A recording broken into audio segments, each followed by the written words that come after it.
Hoy, ano yan? Bawal yan! Mamamahang lukad, mababatang presyo! Yay!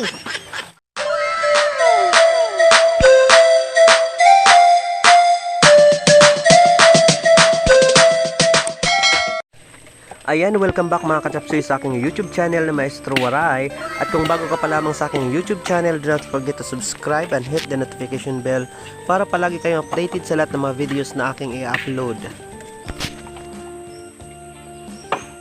Ayan, at ayan na nga mga kachapsoy, nandito tayo ngayon sa ikatlong bahagi ng ating paglulukad serye, kung saan nandito pa tayo ngayon sa Barangay Aruganga, Lawang, Northern Samar, sa farm ng nag-iisang Margie at Kuya Erning Tijero. Ayan, shoutout po sa kanila.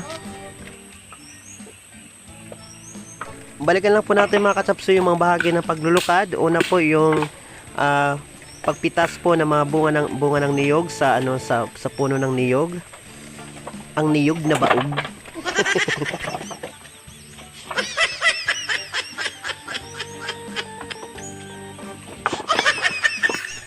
Ang ikalawang bahagi mga kachapsoy ay ang paghahakot ng bunga ng niyog at para itambak sa tambakan. Siyempre, alam ba naman sa itambak?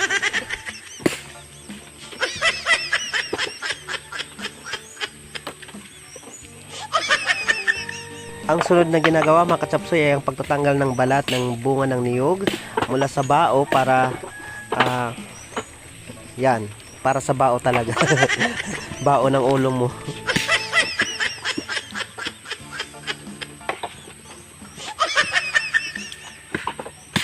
Hoy, ano yan? Bawal yan! Mamamahang lukad, mababatang presyo! Yay!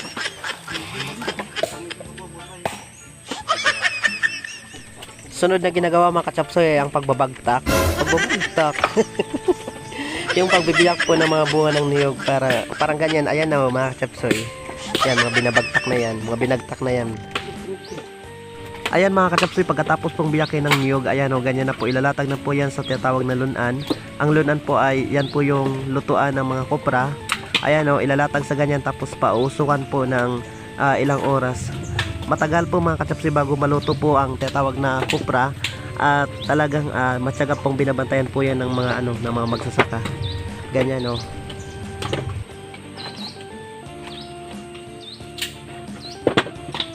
Ayan mga kachapsoy, ang ganda po talaga dito sa probinsya. Ganito po yung buhay dito sa probinsya.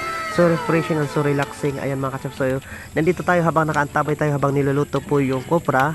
Ayan on, dito po sa tatawag na lunan. Ayan, pinapausukan na po mga kachapsoy. Tingnan natin. Andito. Ayan, nilagyan pa talaga ng tulda para umulan man o uumulan. Ayan, may protection. Ganito po mga kachapsoy yung ginagawa. Pinapausukan po yan. Katamtamang apoy lamang po mga kachapsoy para po hindi masunog yung ating kopra. Ayan o, inaabot po yan ng ilang oras bago po yan hanguin at tanggalin sa sa bao. Pagkatapos po nito mga kachapsoy, palalamigin po yung mga bao ng nyog, at kapag malamig na po, tatanggalin na po yan, at saka po isusunod po yung pagbibilad sa araw. Yung iba naman po mga kachapsoy, kapag hindi na po nakapag-antay, lalo na po yung mga gipit na mga pamilyang magkukopra, kahit kapag luto na tapos natanggal na po sa bao, kaagad na po nilang ibinibenta, pero nabibili po sa mas murang halaga. At kumpara naman po sa ibinibilad, at medyo mas mataas po yung benta mga kachapsoy. Ayan o, ang hirap talaga ng pinagdadaanan ng mga ng mga magsasaka, lalo na po yung mga nagkukopra. Ganyan o mga kachapsoy, na sila, expose sila sa init sa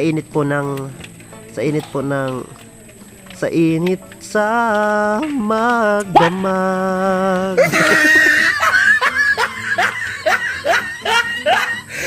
Kidding aside mga kachapsoy, pero isa po ito talaga sa pinakamalungkot na bahagi ng mga magsasaka. Napakahirap po talaga ng kanilang trabaho araw-araw. Ganito po yung kanilang ginagawa araw-araw. At nakakalungkot lang isipin na nabibili po sa mas murang halaga yung kanilang mga kopras.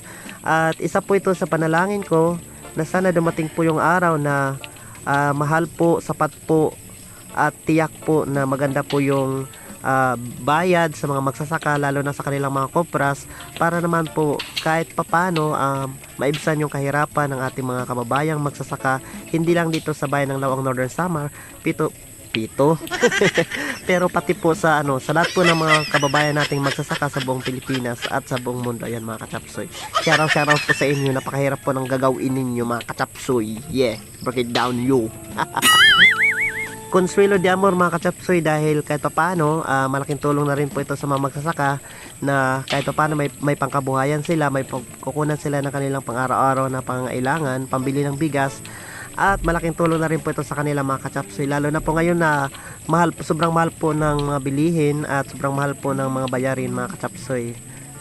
Isa pa po sa panalangin natin mga kachapsoy na sana po wala na pong bagyo para ligtas po yung mga pananim ng ating mga magsasaka. Ayan. At ayan mga kachapsoy, ito na po dito yung ilan sa mga panghuling bahagi mga kachapsoy ng paglulukad o pagkukopra, yung pagtatanggal po ng tayod. Pagtatanggal po ng laman ng baon sa bao. Ayan, para po gawing lukad. Ayan mga kachapsoy, tinatanggal na po. Ang tawag po dyan sa waray ay panlukba. Ayan, paglulukba. Maalala ko lang mga kachapsoy, nung bata pa kami at sumasama kami sa aming tatay sa paglulukad o pagkukopra sa aming bukid, yan pong mga natanggal na mga laman po ng nyog o ng bao, yan pong kopra, kinakain po namin yan. Iwan ko ba, pero may linamnam po.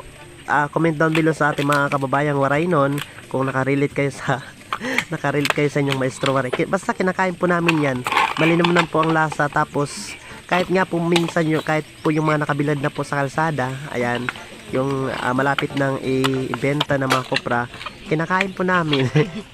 Masarap po talaga, promise. Comment down below mga kapwa waray noon doon sa mga nakaranas ng ganyan na kumakain po ng mga kopra. Hoy, pag-comment naman, huwag kayong mahiya. Ayan mga kachapsoy, pang malakasang paglulukban ang ginagawa. Yan po yung aking mga kapatid, si Idmar tapos Elizar. Ayan, shoutout sa inyo. Sige, pagsipagan nyo dyan. Kayo naman yung may bayad eh. Ako nag-video lang ako.